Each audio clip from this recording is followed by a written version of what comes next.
Doctor Baba Saheb Ambedkar open university.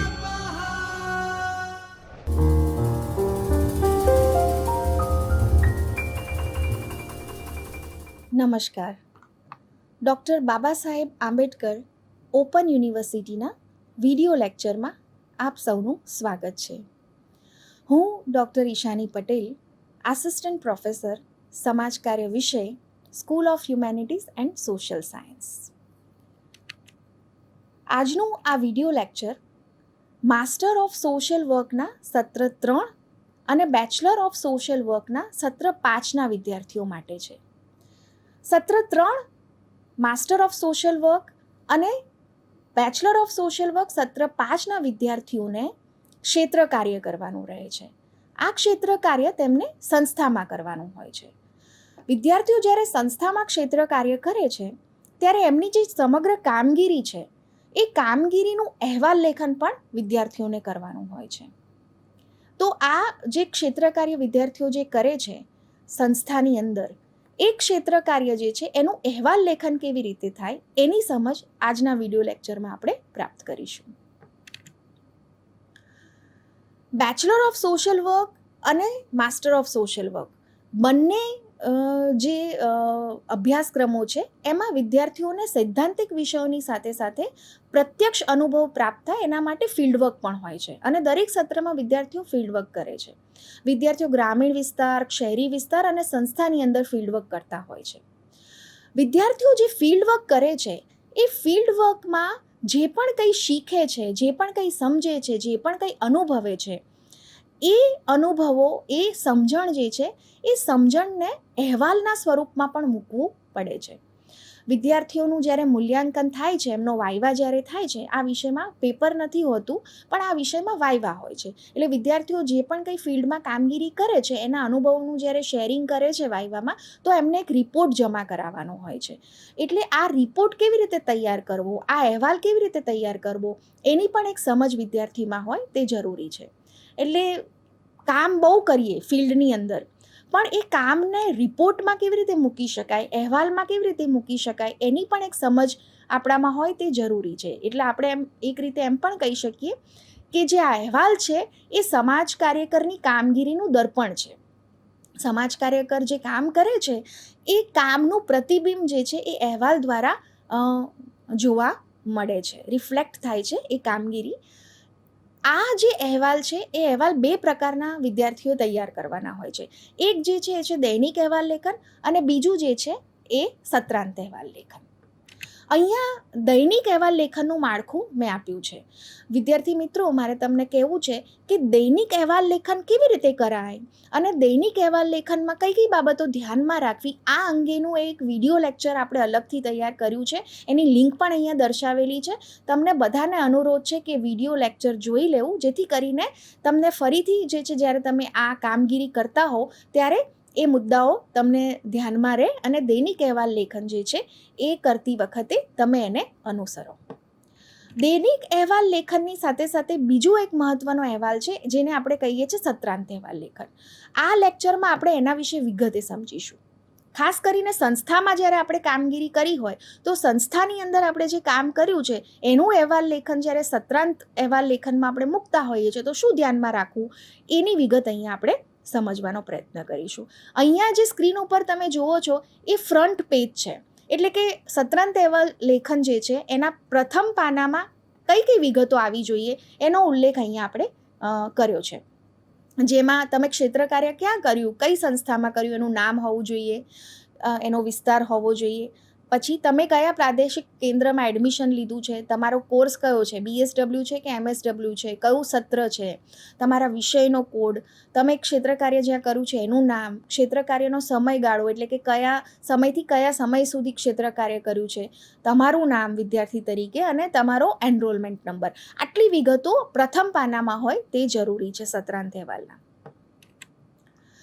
ત્યારબાદ સંસ્થાની અંદર તમે જે ક્ષેત્ર કાર્ય કર્યું છે, જેટલા દિવસો ઓછામાં ઓછા 30 દિવસ જો તમે ફિલ્ડવર્ક કર્યું હોય તો એ 30 દિવસનું એક સારાંશરૂપી માળખું અહીંયા દર્શાવેલું છે, જેની વિગત તમારે એમાં ભરવાની હોય છે, જેને આપણે સમય સારણી કહીએ છીએ. એટલે કે કઈ તારીખ છે, એ તારીખનો વાર કયો છે, એ દિવસે તમે સંસ્થામાં શું કામ કર્યું, એનો એક હેતુ લખવો અને સમય લખવો અને એના કુલ કલાકો મૂકવા. એમ કરીને દરેક દિવસ જે છે, દરેક દિવસની સમય સારણી અહીંયા તમારે દર્શાવવાની રહે છે. અને છેલ્લે ક્ષેત્ર કાર્યના કુલ દિવસો અને ક્ષેત્ર કાર્યના કુલ કલાકો જે છે એ દર્શાવવાના રહે છે.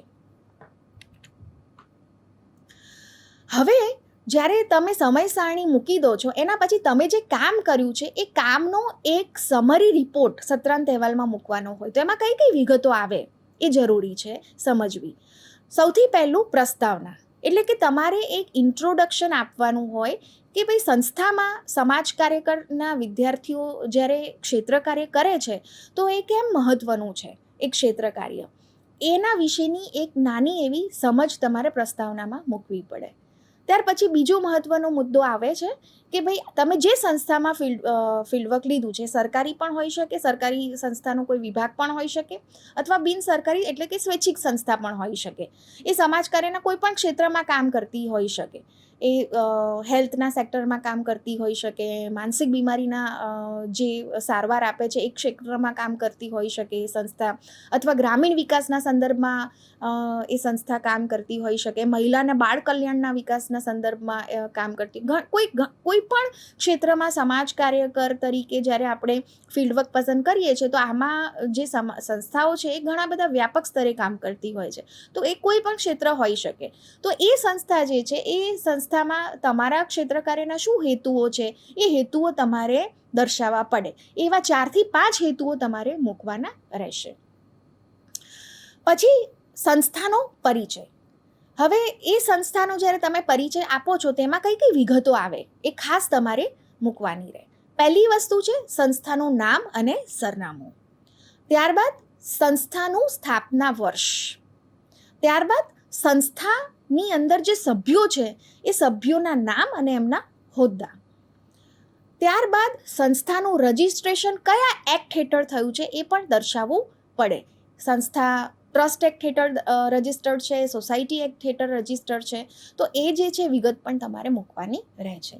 સંસ્થા જે છે એનું માળખું સરસ રીતે સમજાવવું પડે. હોદ્દાની દ્રષ્ટિએ કે ભાઈ એક આખી સંસ્થા છે તો એમાં ડાયરેક્ટર કોણ છે, અથવા તો જે પણ કંઈ ચેરપર્સન છે ત્યારથી લઈને પછી એના કાર્યકરો, અલગ અલગ જે એના અલગ અલગ વિંગ્સ હોય, તો એ વિંગ્સની અંદર પણ જે હોદ્દાઓ મૂક્યા છે કે ભાઈ આ સંસ્થાની અંદર જે છે કે ક્ષેત્ર કાર્યના સંદર્ભમાં પ્રોજેક્ટ ચાલે છે તો પ્રોજેક્ટ મેનેજર આ છે, પ્રોજેક્ટ મેનેજરના અંડરમાં અસિસ્ટન્ટ સુપરવાઇઝર કે ફિલ્ડના સંદર્ભમાં કોણ કામ કરી રહ્યું છે, એના શું હોદ્દાઓ છે, તો એ બધું જે છે સરસ રીતે આખું માળખું તમારે દર્શાવવું પડે જે કાર્યકરો છે એના સંદર્ભમાં.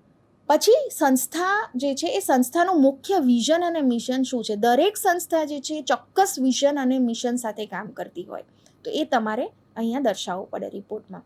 એના પછી એ વિઝન અને મિશન જે છે એને પ્રાપ્ત કરવા, એ પ્રાપ્ત કરવા માટે કયા હેતુઓ સંસ્થાના છે એ પણ લખવા પડે.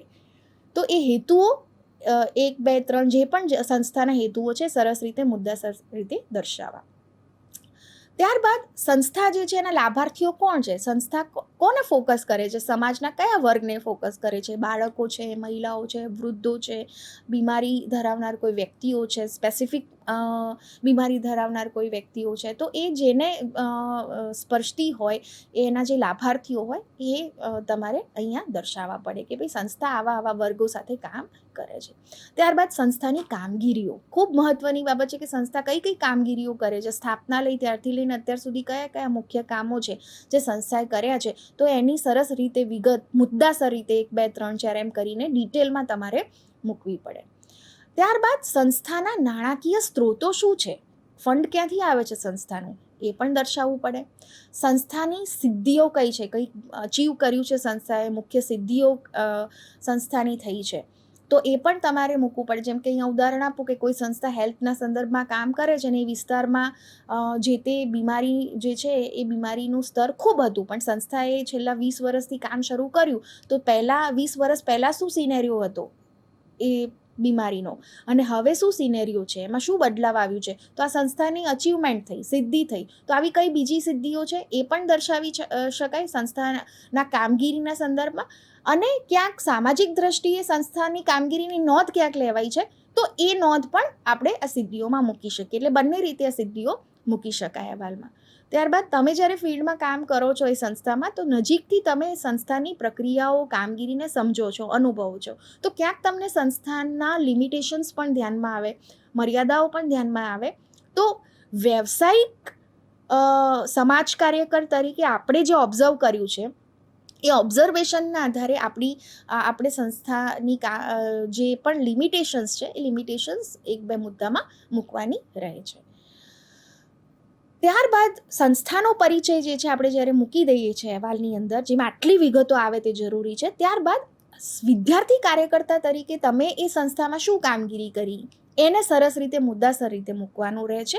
અને એ કામગીરીને સમાજ કાર્યના સૈદ્ધાંતિક જ્ઞાન સાથે જોડવાનું છે. એટલે કે તમે જે કામ કર્યું એમાં સમાજ કાર્યની કઈ પદ્ધતિનો ઉપયોગ કર્યો, સમાજ કાર્યના કયા સિદ્ધાંતોનો ઉપયોગ કર્યો, સમાજ કાર્યના કયા કાર્યોનો ઉપયોગ કર્યો, તમારી ભૂમિકા શું રહી સમાજ કાર્યકર તરીકે કામગીરીમાં, એનું જોડાણ પણ એ કામગીરી સાથે થાય એ જરૂરી છે, જે રિપોર્ટની અંદર આવવું જોઈએ. ત્યારબાદ સ્વમૂલ્યાંકન. વિદ્યાર્થી કાર્યકર્તા તરીકે તમે શું શીખ્યા, શું સમજ્યા, જેમાં ખાસ કરીને તમારું જ્ઞાન જે છે એ જ્ઞાન વિકસ્યું હોય, તમારા વલણો કે વિચારોમાં પરિવર્તન આવ્યું હોય, તમારામાં કેટલીક સ્કિલ્સ, કુશળતાઓ વિકસી હોય, ગુણો વિકસ્યા હોય, એનો ઉલ્લેખ સ્વમૂલ્યાંકનમાં કરવાનો રહે છે. અને ત્યારબાદ ભાવિ સૂચનો, કે ભાઈ ફ્યુચરમાં અગર આ સંસ્થામાં કોઈ સમાજ કાર્યકર તરીકે, વિદ્યાર્થી તરીકે જાય છે તો શું કામગીરી હજુ કરી શકે, એ સંદર્ભના સૂચનો કરી એક ઉપસંહાર એટલે કે સારાંશ મૂકવું જરૂરી છે. એટલે આમ સંસ્થામાં બેચલર ઓફ સોશિયલ વર્ક અને માસ્ટર ઓફ સોશિયલ વર્કના વિદ્યાર્થીઓ જ્યારે કામ કરે છે ત્યારે સત્રાંત અહેવાલમાં આટલી વિગતો આવે તે જરૂરી છે, તે ધ્યાને રાખવી. આ સાથે સાથે અહીંયા એક લિંક પણ મૂકી છે. મેં કહું એમ કે દૈનિક અહેવાલ લેખન કેવી રીતે કરાય એનું અલગથી વિડીયો લેક્ચર આપણે મૂકેલું છે. અને અહેવાલ લેખનમાં શું ધ્યાનમાં રાખવી બાબતો, એના મુદ્દાઓ પણ એની અંદર ડિસ્કસ કર્યા છે. તમે ફોટોગ્રાફ્સ મૂકો છો તો એ ફોટોગ્રાફ્સ મૂકવામાં કયા એથિક્સ ધ્યાનમાં રાખવા, આ બધી ચર્ચાઓ એ વિડીયો લેક્ચરમાં ખૂબ ડિટેલમાં આપણે કરી છે. તો બધા જ વિદ્યાર્થીઓને અનુરોધ છે કે એ વિડીયો લેક્ચર પણ પ્લીઝ અવશ્ય જોજો, જેથી કરીને અહેવાલ લેખન કરતી વખતે આ બધા મુદ્દાઓ તમને મદદરૂપ થશે. આશા રાખું છું કે આ વિડીયો લેક્ચર તમને સૌને અહેવાલ લેખન જ્યારે તમે કરો છો ત્યારે ઉપયોગી થશે. ત્યાં સુધી રજા આપશો, બીજા કોઈ વિષય સાથે મળીશું. આભાર. સ્વાધ્યાયઃ પરમઃ